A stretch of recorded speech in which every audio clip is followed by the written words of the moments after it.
Magandang umaga po mga kapatid. Tayo po ay lumapit sa ating Panginoon sa diwa ng pananalangin bilang pasasalamat natin at handog sa Panginoon. Ngayon po ay last Sunday ng 2024. Nandito tayo dahil ang Diyos ang nag-sustain sa atin. So that's simple. We'll not go into details anong mga nangyari sa inyo, but the mere fact that we are gathered here, yan po ay patunay na ang Diyos ay tapat sa ating mga buhay. At yung response ng mga Christians, lahat ng mga tao na nakaranas ng kabutihan ng Diyos is to express our thanksgiving, our gratitude sa ating Panginoon. Atin pong ilaan ng mga sandaling ito mga kapatid bago tayo mag-aral ng salita ng Diyos sa pananahimik. Pakinggan natin ang sinasabi ng Panginoon and let us express our gratitude sa ating buhay na Diyos.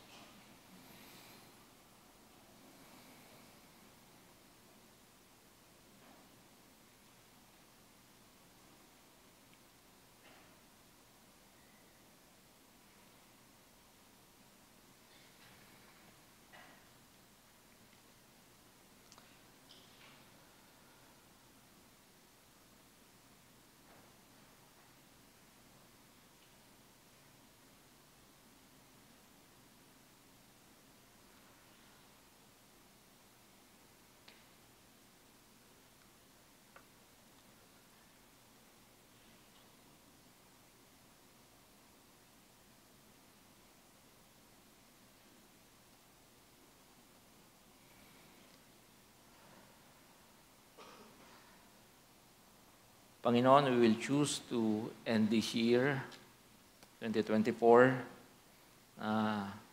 Magpapasalamat po sa inyo ang aming mga puso. Express po namin, Panginoon, ang gratitude, Lord, sa lahat ng inyong mga ginawang kabutihan, pagpapala, paggabay, pag-iingat sa amin, Panginoon. We do not dare to say na hindi naman kami nakaranas ng mga pagsubok at kabigatan. But at the end of the day, Lord, mas laging lamang ang inyong kabutihan. Laging lamang ang inyong pagpapala at pag-ibig. So sa congregation, Lord, as we face another year ng mga buhay po namin, we bow down to you. We worship you, and we thank you, Lord. Thank you for your grace, for your compassion, blessings, and favor. At kung paano po ninyo, Panginoon, pinagpala ang aming mga buhay sa taong ito, maasa kami na ganoon din ang pagpapala, Panginoon, na darating sa buhay ng bawat isa sa aming mga pamilya, sa church po na ito, sa susunod na taon. This is our prayer, Lord. In Jesus' name, amen. Amen. Advance Happy New Year, mga kapatid. I hope na kayo po ay mayroong magandang disposisyon sa inyong pagtatapos ng taong ito. Knowing that the Lord is with us and He will sustain us, katulad po ng ating prayer kanina. So let's end this year with this message. From petition to proclamation. Taken from Psalm 16. Sabi po ng kasabihan, no? Kita natin yan sa internet, kita natin yan sa kung saan man, di ba? Mga expressions, mga expression ng mga magkakaibigan. Lahat daw po ng mga gandang bagay ay may katapusan. No? Katulad ng taong ito, this year will also end. So ang tanong na lang is, ito bang taon na to ay maganda para sa iyo? No? Do you consider this year as good? No? Mabuti ba itong taon na to para sa iyo? At para bang kung ikaw masusunod, ayaw mong matapos itong taon na to kasi ang dami mong tinanggap na blessings? Or itong taon na to ay hindi ganong kaganda para sa iyo? No? Wala ka pa rin boyfriend, wala pa rin nanliligaw sa iyo, hindi ka pa rin sinasagot, mga ganun ba? At ayaw mo na siyang tingnan at gusto mo nang magbagong taon, no? Para naman mabago uli yung takbo ng buhay mo. I don't know what's going on. So ang tanong is, how do you plan to end 2024. Yan. Kasi matatapos talaga ang taong ito. Siguro, magandang tingnan natin, paano ba natin ito tatapusin? What do you intend to do sa iyong pagharap sa panibagong taon ng buhay? The best thing to end itong taon na ito, mga kapatid, at mga taon ng ating buhay is to prepare for the next one, and to prepare for the next one is to consult the Word of God. Laging ganon. At tingnan natin, ano ba ang sinasabi ng banal na kasulatan patungkol sa ating mga buhay, sa ating pagpasok sa panibagong taon ng ating existence sa mundo pong ito. Pero bago tayo pumunta doon, tingnan muna natin, no? Sinabi na ito ni Kit kanina, tingnan natin what happened to us sa 2024. Ano ba nangyari sa atin? Kaya ba natin i-recall paano ka nag-umpisa? Paano mo inumpisan itong taon na to? Noong January 1. Siguro, ang ginawa mo nagsulat ka na naman nang hindi mo naman sinusunod na New Year's resolution. Di ba? Siguro mga 3 araw, nagawa mo pa siya. No? And then 362 days, hindi mo na siya nagawa. Naglista ka ng mga goals and objectives. Ito mga gagawin, ito mga goals, ito dapat mangyayari sa atin. Sinegregate mo yung mga bagay na gusto mo nang iiwan, i-abandon, doon sa mga bagay na gusto mong i-pursue. Wala namang masama. But as Christians, those are not just lists. Hindi lang po sila mga listahan, mga kapatid. Kasi yung mga listahan na yan can be a form of prayer. I hope na nung sinulat mo yung mga goals mo sa buhay, objectives mo sa buhay, mga plano mo sa buhay for this year, tinaas mo yan sa Panginoon. Inilatag mo yan sa Diyos. Pinagkatiwala mo sa Kanya. It is a form of prayer, a passionate petition para sa Diyos. After all, hindi ba't ang pagkakaroon ng magandang buhay and blessed life, yan naman talaga yung goal at desire ng bawat isa sa atin na gusto nating marating sa buhay na to. Now, the Bible is never short. Wala pong anumang kakulangan sa Biblia, mga kapatid. Patungkol sa mga resources na nagsasalarawan ng ating pong life's journey. Isa po sa mga pinaka-potent resources na available para sa atin is the Book of Psalms. Try to study Book of Psalms. 150 of them. And try to memorize Psalm 119. That's my challenge for you. Kaya nyo naman i-memorize yung Psalm 119. Tingnan nyo kung ano yung Psalm 119. Mga 2 araw kaya nyo nang i-recite yun. No? Now, Psalms are a collection of songs. Yan. Hindi nyo alam. And prayers. Kanta siya, pero at the same time, mga prayers po yan, offered to God by ancient worshipers of Yahweh. Pupuntayan sila sa Jerusalem, habang nasa daan, kakantayan sila ng mga psalms. At yan din po yung ginagawa nila pagdating nila sa temple, sa kanilang mga annual na mga piyesta. No? Ginagamit yung psalms. They are expressions of faith and confidence in God. Gusto mong i-express yung iyong pananampalataya kay Lord, you use the words of the Psalms. They are works of arts. Mga musicians, mga artists, to express deep gratitude and thanksgiving. And at the same time, sila po yung mga requests from desperate and languishing hearts. Furthermore, there are prayers and petitions. Ito po yung mga panalangin at pamanhik sa Diyos, especially sa panahon ng crisis. As we prepare to end this year, let us study Psalm 16. Yung binasa po kanina. Isa po ito sa mga magandang Psalms ni David. At of course, personally, ito po ay aking paborito. Ang title po ng Psalm na yan, o yung category ng Psalm na yan ay Miktam. Now, Miktam is a little mahirap siyang i-describe. In fact, wala nga ho talaga siyang isang definition lang. Depende sa kung ano yung iyong i-consult na commentary. Ginamit po yan sa Psalm 16, ginamit po yan sa 56, at saka Psalm 60. So, ang pinaka-common na definition ng miktam ay golden. Golden. Ginto. No? Others, ang kanilang pagkakaintindi sa miktam ay engraved. Nililok. No? Now, since all three, 16, 56, at saka 60 ng Psalms, na may ganitong title or kategorya, lahat po yan, ang tatlong yan, ay sinulat sa panahon ng krisis.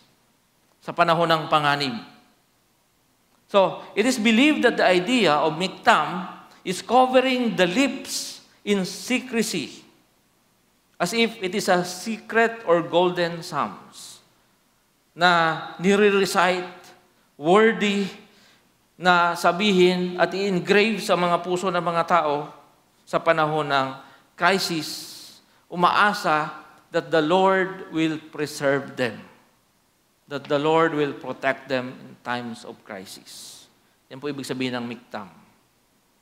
So, ano ba ang mga magandang bagay na ginawa ng Diyos sa iyo? Na gusto mong i-preserve at gawing treasure, tulad ng gold, sa panahon ngayon, sa iyong pagpasok sa panibagong taon ng ating mga buhay. For the entire year of 2024, you have faced many trials and mga krisis o kahirapan ng buhay. Sigurado yan. May mga nakakatakot na mga moments. May mga sleepless nights. May pain and sufferings. But at the same time, there were also moments of victories and joy. Tama ba? Hindi naman laging malungkot ang buhay. Hindi naman laging kahirapan. Meron ding mga tagumpay at pagpapalang tinanggap kay Lord. Alam yan ni David, marami siyang ganyang experiences. Yet he was able to write this psalm, which highlights a life full of benefits and blessings. Psalm 16 is a psalm na nagsasabing ito yung mga benepisyo at pagpapala ng taong yung confidence niya ay nilagak niya 100% sa Diyos. So how can we start living a life filled with spiritual benefits and blessings? Tingnan po natin ito, mga kapatid. Very simple. Number one, it's all about prayer. Paano niya inumpisan ng buhay niya? He prayed. Paano niya hinarap yung krisis sa buhay kay David? He prayed. At ito yung kanyang prayer. At alam kong ginagawa din natin, napakasimple ito mga kapatid. Sabi niya, ingatan mo sana ako, O Diyos. Ako ay nanganganlong at nagtitiwalang lubos. Ang sabi ko kay Yahweh, ikaw ang Panginoon ko, kabutihang tinatamasa ko, lahat ay mula sa iyo. Pag bumasa kayo ng mga older translations ng Bible, like King James, halimbawa, ang sabi diyan, my soul says. So talagang malalim po ito kasi nga, di ba, panahon ito ng crisis nung sinulat. And David was pleading. He was praying. Ang kanyang pamanik ay pag-iingat o preservation ng Diyos sa kanyang buhay. At in-establish ni David, sino ba ang Diyos para sa kanya? So before he speaks of anything, patungkol sa mga detalye ng buhay, patungkol sa mga benepisyo ng buhay, patungkol sa mga pagpapala ng Diyos, he lifted his petition to God first. Di ba't gano'n naman tayo lagi? Gigising ka, you ask God for help. Pagtulog mo, you ask God na bukas magigising ka pa. It's a very simple routine. At huwag natin kalilimutan, this is very important, mga kapatid. Just this week, for example, CBAP is morning, kasi isa sa mga founders ng CBAP Cavite, Pastor Doming Ramos, he joined the Lord. Ito nakakabigla. Yung senior pastor ng COG, he died. No? I was talking to one of the leaders ng COG na heart attack. December 25. Very sad. He's 60 years old. No? So we ask for protection. Huwag natin sasabing high-tech ng panahon ngayon, dami ng vitamins, dami ng supplements, dami ng mga diet plans. we still ask the Lord for protection. That's how we begin our lives. Ganyan natin sinisimulan ang ating mga buhay, mga kapatid. His petition is very basic. To be preserved, to be protected. Ano bang laman, ano bang detalye ng kanyang panalangin for protection and preservation? Una, it is a recognition that God is our ultimate protector and preserver. He is our keeper. Siya yung nangangalaga sa atin. Kung i-contrast mo yan doon sa sinabi ni Cain, nung tinanong siya ni Lord, nasaan yung iyong kapatid? Sabi niya, am I my brother's keeper? Ako ba'y tagapag-alaga ng aking kapatid? That's exactly the point. Dito, the Lord is your keeper para hindi ka mapahamak. Para yung buhay mo ay magkaroon ng saysay. Kailangan niyang pamahalaan ng Diyos.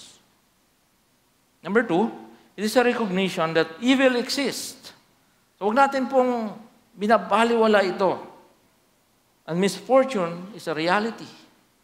We ask for protection. We ask the Lord to preserve our lives because evil exists. Nandyan po, totoo po ang kasamaan ng wickedness. At ang mga kampo ng demonyo. Kaya nga, pag tumingin ka sa katabi mo ngayon, katulad mo yan, na tinitempt ng diablo. Hindi yan yung demonyo, kayo naman. Masyado kayo advance mag-isip. Tinitempt din yan ng diablo. Sinusubok yan ng diablo. That's why we pray for protection. Ano ba ang laman ng prayer ni Jesus? Deliver us from the evil one. Jesus yun, ha? Kasi nga, sabi ni Paul, mayroong ongoing war. There is a spiritual battle going on.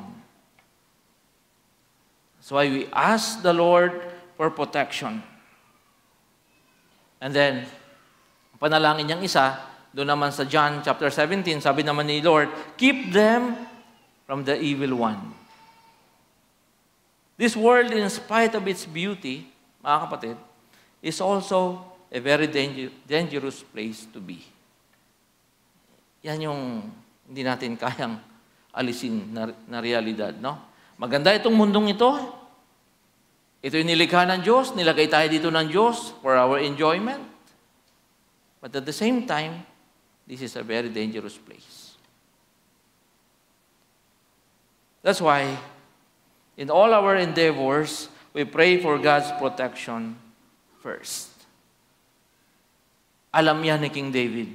Kaya nga yung Psalm 16, ang kanyang bunga dyan is protection, asking God to preserve and protect his life. Number 3, dito sa bagay na to, God's protection and preservation make us enjoy the good things in life. Bago pa nasabi lahat ni David yung mga benefits, naintindihan niya muna yung buhay na pinotektahan ni Lord. The life that has been preserved and protected by God. Hirap ng Tagalog, no? Bisaya kasi ako.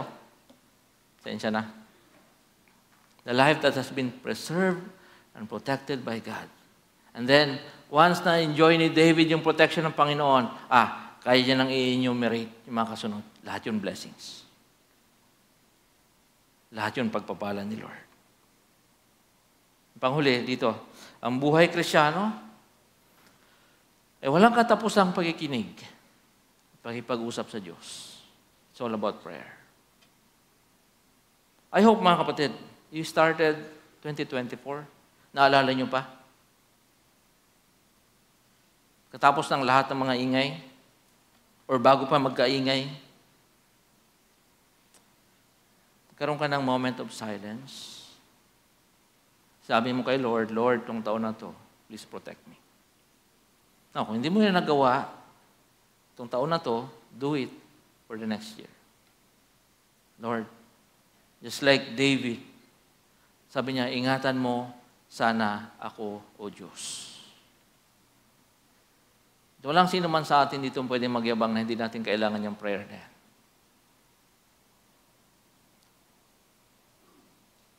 It's all about prayer. It's all about prayer. Sabi ni Patrick of Ireland, sabi niya, Christ with me, Christ before me, Christ behind me, Christ in me, Christ beneath me, Christ above me, Christ on my right, Christ on my left, Christ when I lie down, Christ when I sit down, Christ when I arise, Christ in the heart of every man who thinks of me, Christ in the mouth of everyone who speaks of me, Christ in every eye that sees me, Christ in every ear that hears me. From Patrick of Ireland. Brothers and sisters, hindi ko alam kung anong klaseng panalangin ang ginawa mo, pero ang totoo, sinagot ng Diyos yung mga silent prayers mo for protection. That's why you are here. You made it this far because God has taken good care of you. Inalagaan ka ng Diyos. He is your keeper. Kaya ka nandito ngayon, alam mong ang Diyos ang nagbigay sa iyo ng opportunity na hanggang ngayon makita pa rin ang mundo. He is your keeper. Pangalawa, hindi lang siya prayer, ito medyo mahirap nang gawin. Delightful fellowships and celebrations. Dito nanggagaling dito tumataas yung mga challenges, no? Dito nagha-heighten yung situation. Because mga kapatid, by default, it is easy to exclude than to welcome others. Mas madaling huwag pansinin yung kapitbahay kaysa tanungin anong pangalan niya. Tama ba? Mas madaling lagpasan lang yung mga nandun sa paligid mo kaysa tanungin kumusta sila. It is easy to be like Cain. Diba? Pinatay niya na lang yung kapatid niya. Mas madali yun. It is easy to close doors than to open yung mga pinto ng buhay natin para sa ibang tao. It is easy to love God than people. Iniisip natin, mas madali si Lord sa mga tao. But if you remove others in your life, you will successfully remove God also. Just as God uses other people to bless you, so ginagamit din ng Diyos ang ibang tao para to sharpen us and to test us. David was different. His devotion to God is expressed through his love for others. He saw others as good people, as excellent people. Basahin natin ang verse 3, sabi niya, mga lingkod ng Panginoon ay dakilat mararangal. Sila ay nagmumula sa iba't ibang bayan, ligaya ng sarili ang sila'y aking makapisan. Hindi dinideny ni David yung mga pagkukulang nitong mga taong to. Hindi sinasabi ni David na mga perfect ito at walang mga kasalanan at hindi nagkakamali. Kay David, they are God's people. That's the point we need to treasure na naman sa ating mga puso ngayon. Fellow believers are God's people. Huwag mong kalilimutan yan. Yung katabi mo ngayon, yung kasama mo dito sa church, lahat naman nandito, God owns them. They are not your properties. Kaya minsan, nasusobrahan tayo ba? Ay, ako nag-disciple niyan. Oh, really? Di ka nga makabangon ng hindi nag-a-alarm? Yabang mo. Hindi dahil sa akin, hindi yan. Minsan ganun, parang properties natin itong mga taong to. They are God's people. God owns them. We have no right to malign and demean itong mga taong to. Instead, we delight in God's people. Like David. Benefits and blessings ng buhay na ito, mga kapatid, dumarating sa atin depende rin sa kung paano natin tinitingnan ng ibang tao. Paano natin tinatrato yung ibang tao. Kung nagkakaroon ba sila ng puwang sa ating mga buhay, just like David. Sabi ni David, yung aking joy comes from mingling with these people. Having fellowships with these people. Mahirap itong gawin. Pero itong challenge, how can you call yourself successful when there is no one to affirm it and celebrate it with you? Diba? Kaya minsan, maganda rin nagpapasalamat tayo sa church. Dito sa church. Pasalamat tayo doon sa makakilala natin. No, we express yung lahat ng mga blessings na tinanggap natin and others are praying for us. Kaya mga kapatid, beware of ministry addiction that leads to exclusion of others. Masyado na tayong busy sa mga ginagawa natin, hindi na natin napapansin yung ibang tao.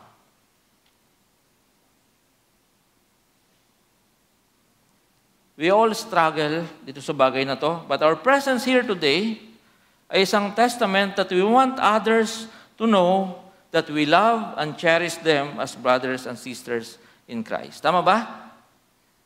Nahihirapan tayong gawin ito. Sa totoo lang, may mga taong ayaw natin dito sa church. Sana lumipat na lang sila sa iba. Or, di ba? Mga ganon. Wala ko sa inyo. Narinig ko yon. Pero, nandito tayong lahat.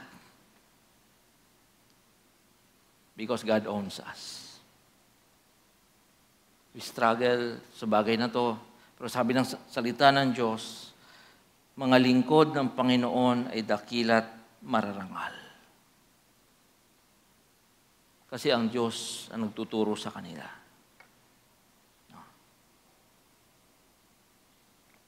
Nandito tayo para sabihin, we love and cherish them as brothers and sisters in Christ.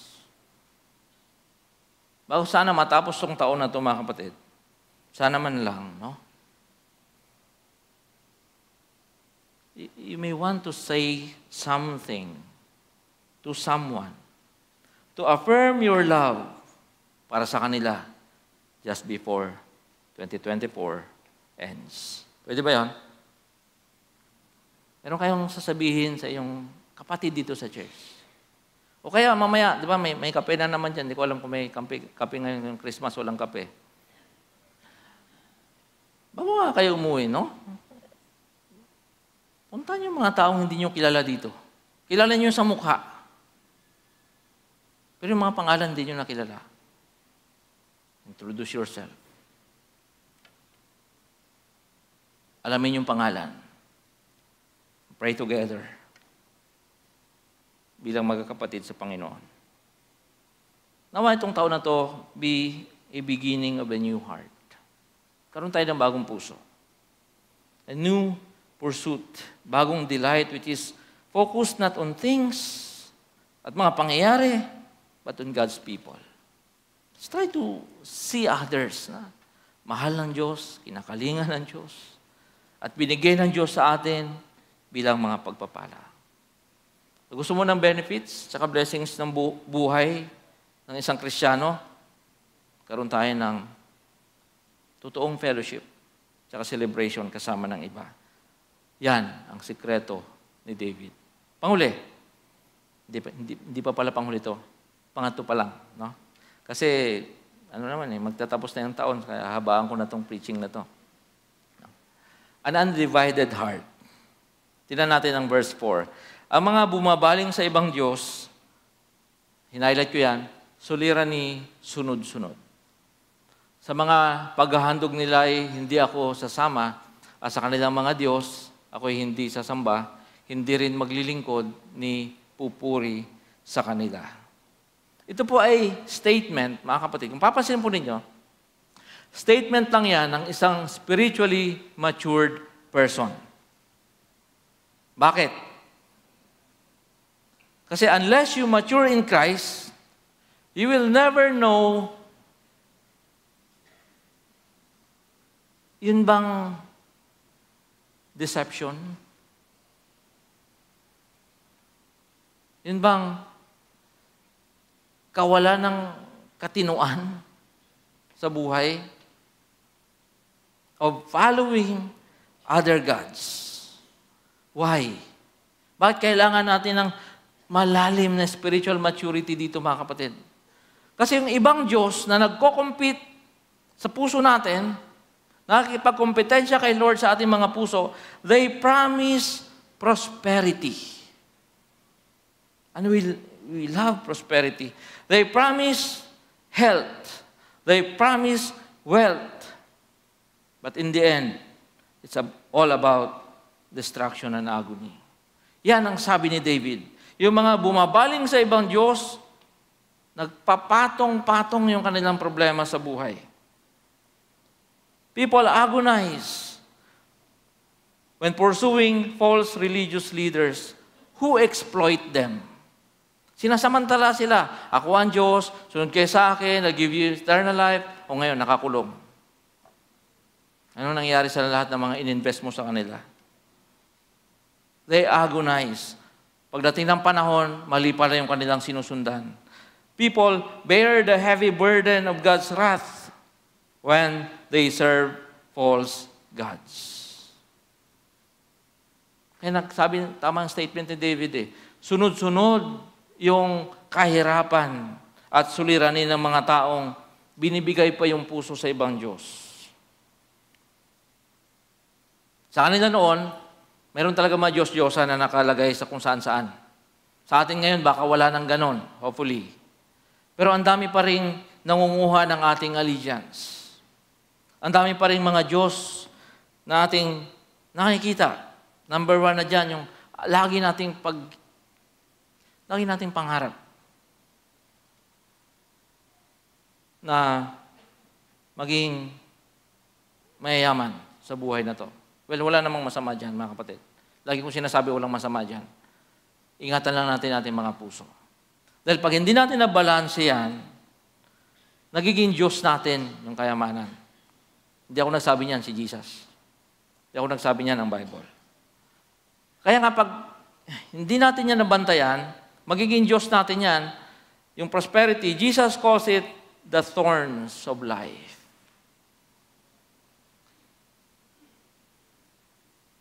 Nagiging tinik tuloy sa buhay, sa halip ng pagpapala.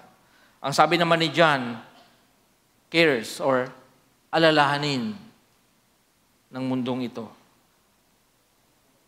Sabi ni Paul, yung mga taong tumalikod sa pananampalataya at ipinagpalit yung kanilang pananampalataya kay Jesus upang ibaling yung kanilang atensyon sa paghahanap ng kayamanan ng mundong ito, those people will be plunged. Masasadlak po sila sa kahirapan ng buhay at mga problema. Kaya tama yung Psalm 16.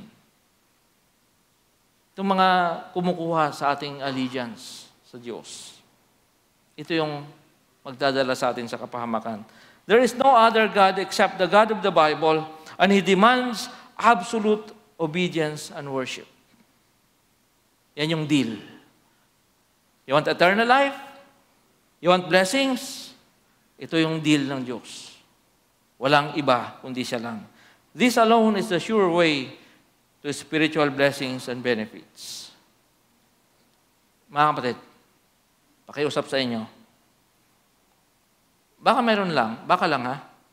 Mayroong area ng buhay mo ngayon na kailangan mong harapin at isettle bago matapos tong taon na to. Ito, Diyosan to sa buhay ko eh. No? Ikaw na nakakaalam nun. Mga secret sins. Lalo ngayon. Di ba? Baka kayo, usap tayo na matino Pag tumunog yung cellphone mo, hindi kayang hawakan ng asawa mo? Alam ba ng asawa mo ang password mo? Bahala ka na magdugtong yan. Sinasabi ko lang.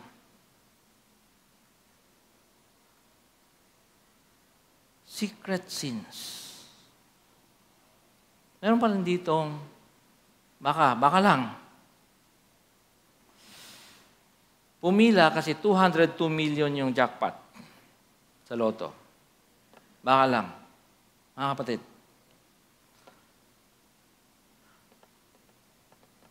Huwag mong ibigay yung puso mo sa mga bagay na yan. Yan sinasabi ng Bible.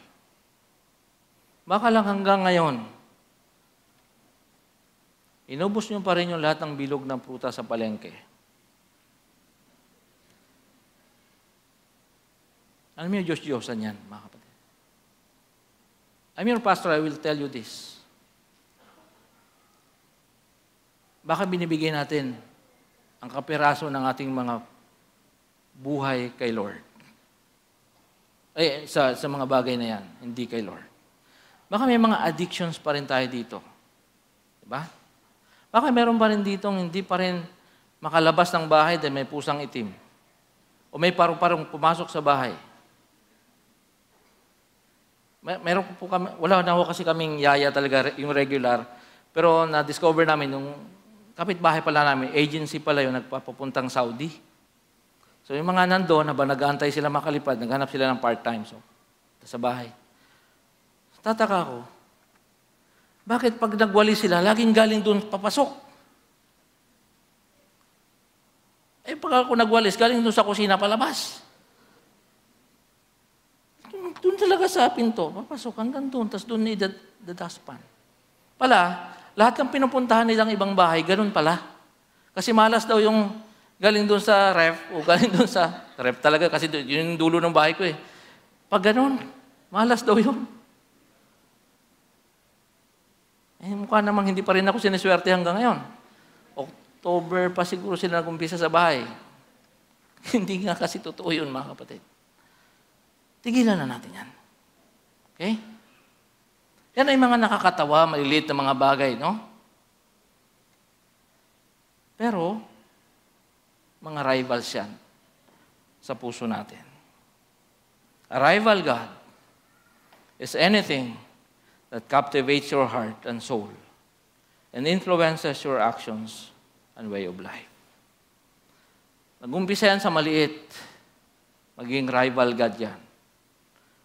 May impluensya niya yung iyong puso, yung kaluluwa, tapos yung way of life mo.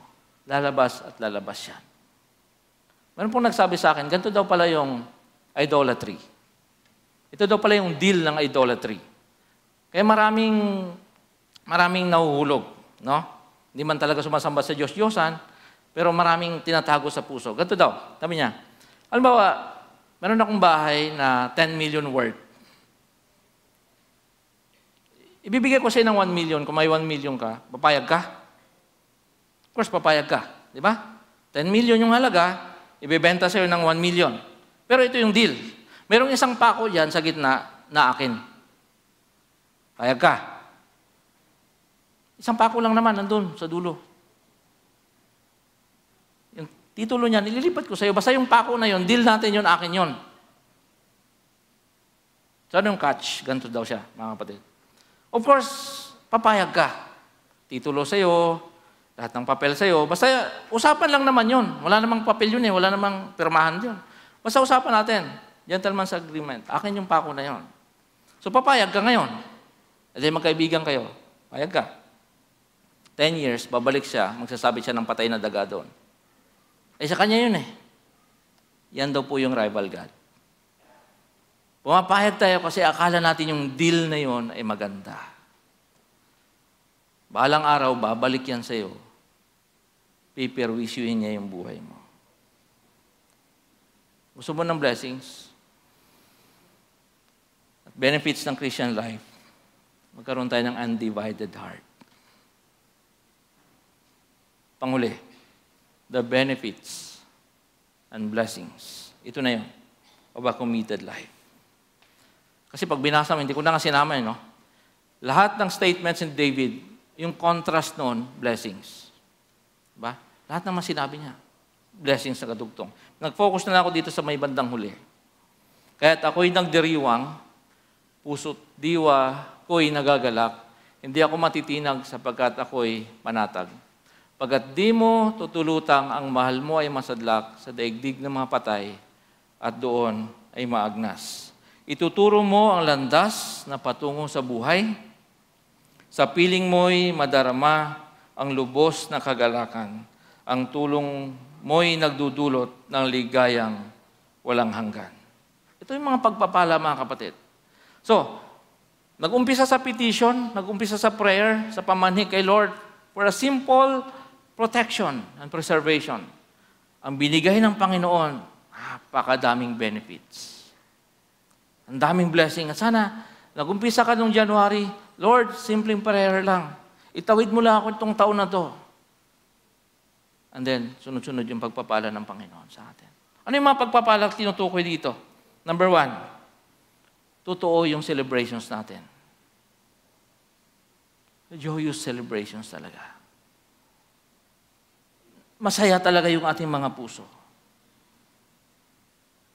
Di natin dinideny yung existence ng mga problems, pero totoo yung ating mga celebrations. Pangalawa, nakapagpahinga talaga tayo ng totoo. No? Yung pagod ka sa trabaho, pero pag-uwi mo nakakatulog ka ng mahimbing. Blessing yan, galing kay Lord.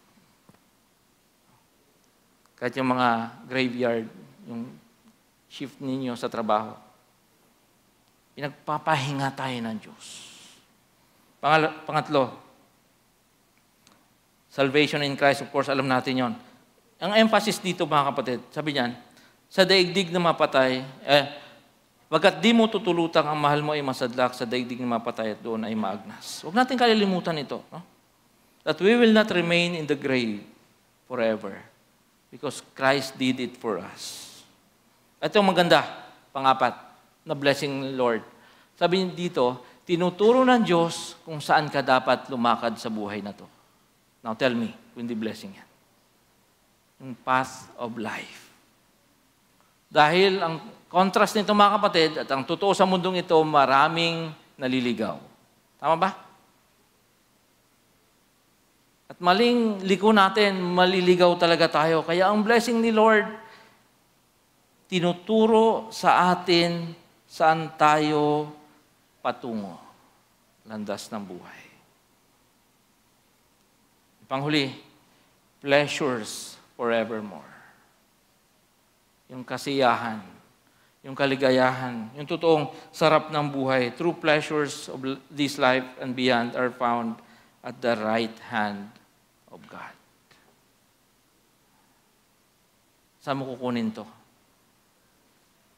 Sinong Diyos ang magbibigay sa iyo ng mga ganitong pagpapala? Tatanggapin lang po natin ito, mga kapatid. Kung naintindihan natin, sino ang Diyos sa atin.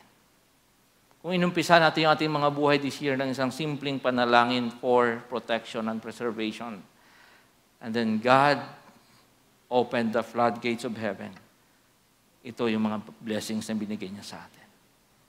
Ganito ba natin tatapusin itong taong ito? Na mula sa petition, ngayon we proclaim, we declare, ito ang Diyos. At ito ang mga binigay ng Diyos para sa akin. These are the benefits and blessings of life as we follow yung Diyos na tumawag sa atin. Hindi ba napaka-gracious at napaka-buti ng Diyos sa atin? May we all experience the benefits and blessings from God mula sa taong ito na matatapos 2 days from now hanggang sa mga darating na taon. The psalm teaches us how spiritual routine works.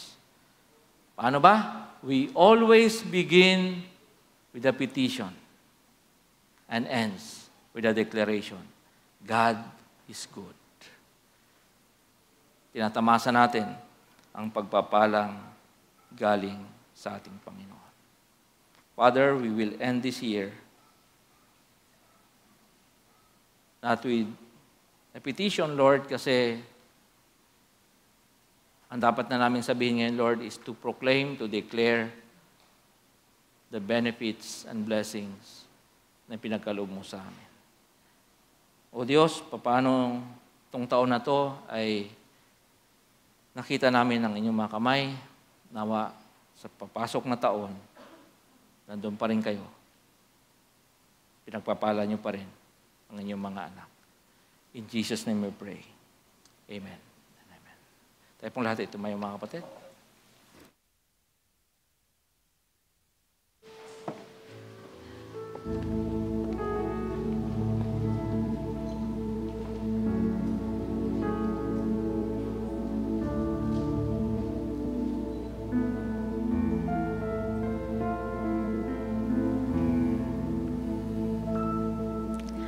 Sadyang kay buti ng ating Panginoon, magtatapat sa habang panahon,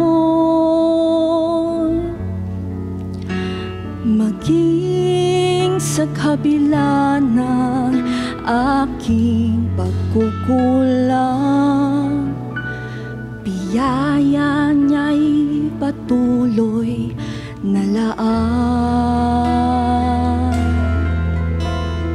Katulad ng pagsinag na gintong araw, patuloy siyang nagbibigay tanglang. Kaya sa puso ko't damdamin,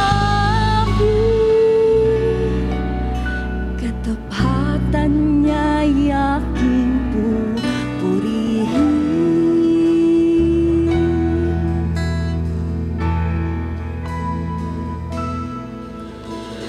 Dakila ka, O Diyos, tapat ka ngang tunay, magmula pa sa ugat ng aming lahi.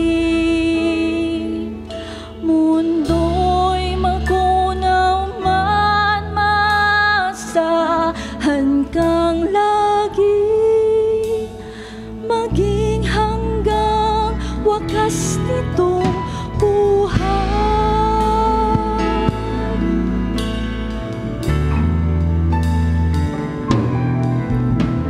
Kaya, O Diyos, ika'y aking pupurihin, sa buong mundo'y aking awitin.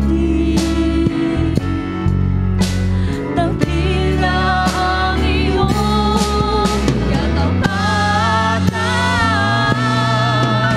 pag-ibig mo walang hanggan. Dakila ka, O Diyos, tapat ka ngang tunay, magmula pa sa ugat ng aming lahi. Mundo'y magunaw man, maasahan kang lagi, maging hanggang wakas nitong buhay. Dakila ka, O Diyos, sa habang panahon, katapatan mo'y matibay nga sa tigan. Sa bawat bighati, tagumpay man ay naroon. Daluyan ang pag-asa kung kailan ay hinahon. Pag-ibig mo'y ang sabi noon hanggang ngayon.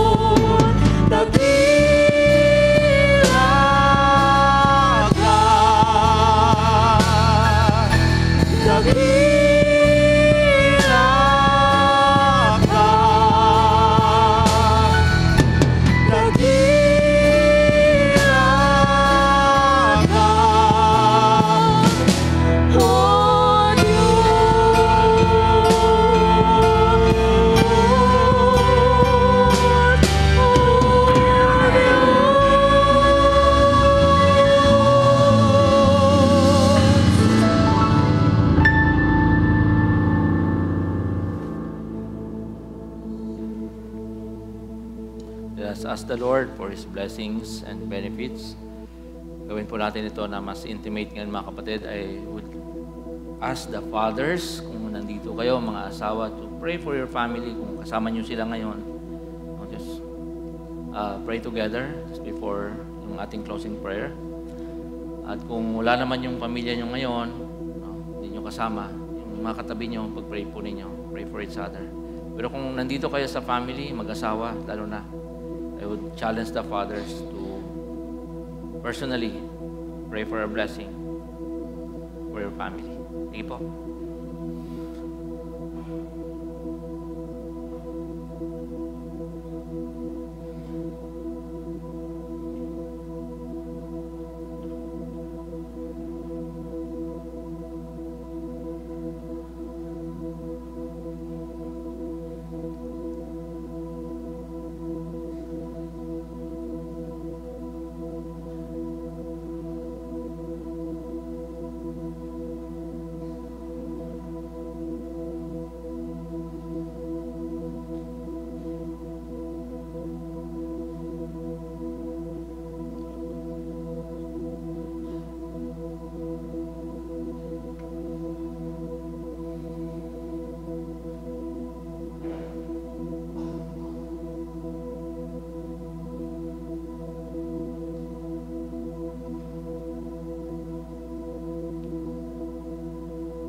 Father, not by might, nor by power, but by your Spirit alone. You have sustained us, Lord, this year. We pray that you will preserve and you will protect us, Lord, for the coming year. Today, Lord, we will end our last worship service for this year, Lord, proclaiming, declaring that you have been good to us. Narating namin, Panginoon, itong araw na to, Lord, hindi dahil sa aming mga sarili, but because of your grace and mercy alone. We commit to you our lives, Father. Sa pagtatapos ng taon na ito, Panginoon, hawakan po ninyo at pagpalain ang aming mga buhay. May the Lord bless you and keep you. May the gracious Lord make His face to shine on you and be gracious to you. And may He lift up His countenance on you and give you peace. Amen. Amen. Magandang umaga mga kapatid. Happy New Year po. Palayan tayo ng Panginoon.